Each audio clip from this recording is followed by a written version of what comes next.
Late at night in the Garden of Gethsemane, just outside the city walls of Jerusalem, Jesus stood among his disciples.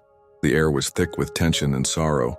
He had just finished praying in deep agony, knowing that the hour of his suffering was at hand. His disciples, weary and confused, struggled to stay awake, unaware of the danger closing in. Suddenly, the stillness was broken by the flicker of torches and the clatter of swords. A crowd approached, led by Judas Iscariot, one of Jesus' own chosen 12.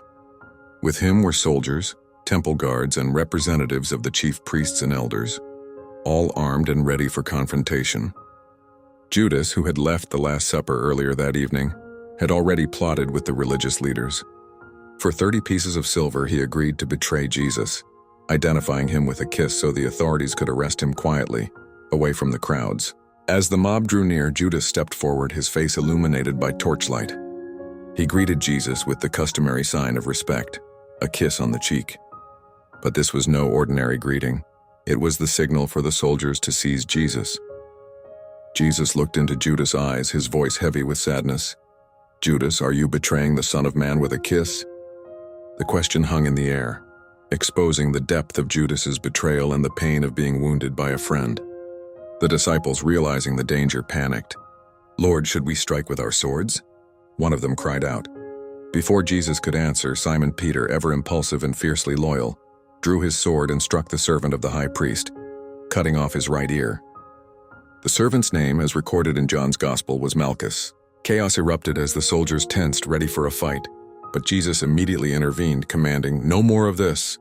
He reached out, touched the servant's ear, and healed him on the spot.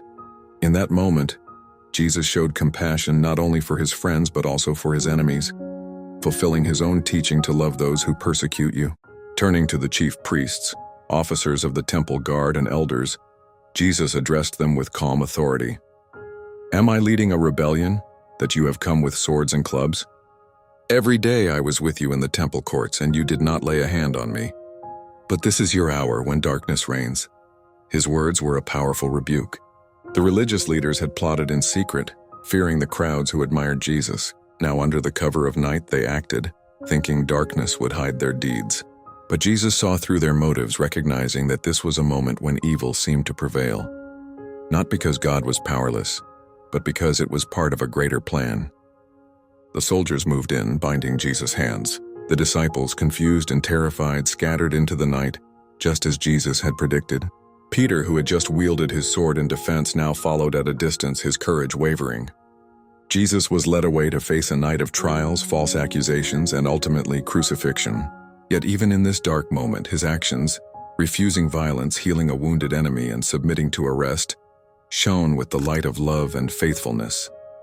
The story of Jesus' arrest in the garden is a powerful reminder of the cost of loyalty, the pain of betrayal, and the enduring power of grace.